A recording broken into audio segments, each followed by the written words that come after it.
छोटे से उद्याच्या मोठ्याचे मोकळ्या डोळ्याने गाव, निर्मळ मनाने आनंद भरणे, आनंद देऊन छोटेसे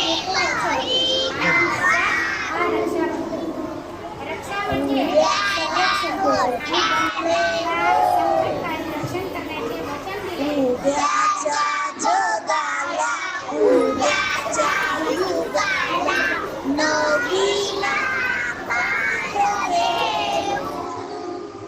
छोटेसे नवीन भाव उद्याच्या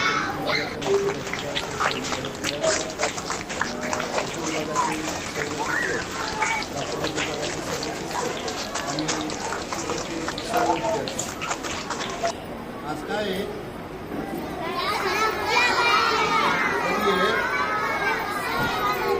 कधी आहे रक्षाबंधन? आज काय? आज तुम्ही रक्षाबंधन सण साजरा करताय, बरोबर आहे ना? शाळेत साजरा करताय आणि घरी कधी करणार?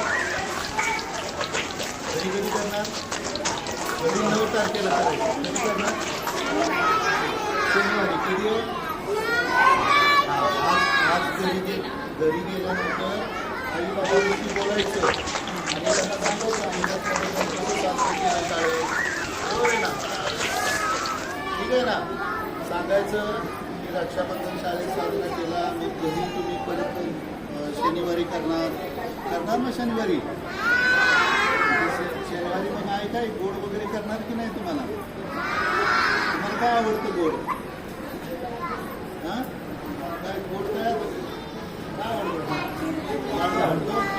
पुरणपोळी कुणाला आवडते? खूप पारंपरिक सण आहे आणि यामध्ये बहीण आपल्या भावाला राखी बांधते आणि त्यामागचा हेतू काय असतो तर बहिणीच्या पाठीमागं भाऊ खंबीरपणे उभा असतो.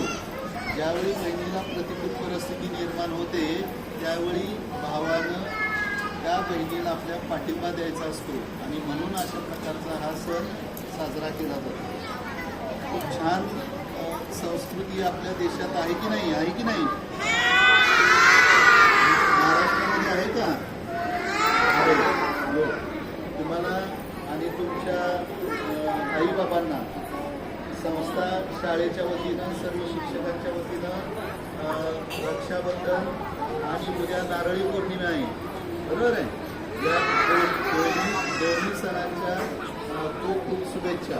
ठीक आहे, धन्यवाद. बोल. नमस्कार, माझे नाव शुभ्रा प्राजक्ता अविनाश गावडे. शाळेचं नाव अक्षरगंध विकास केंद्र इथं महाराष्ट्र. मी आज तुम्हाला सांगणार आहे रक्षाबंधनची माहिती. हा रक्षाबंधन हा सण बहीण भावाच्या प्रेमाचे आणि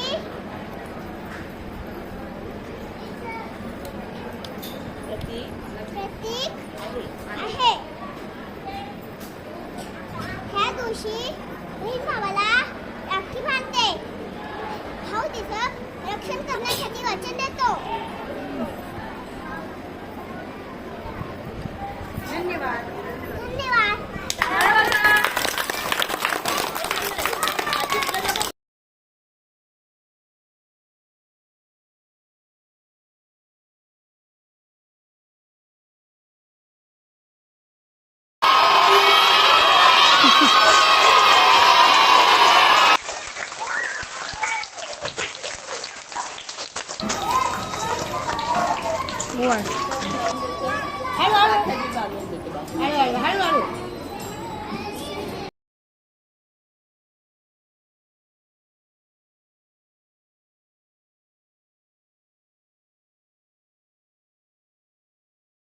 Thank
you.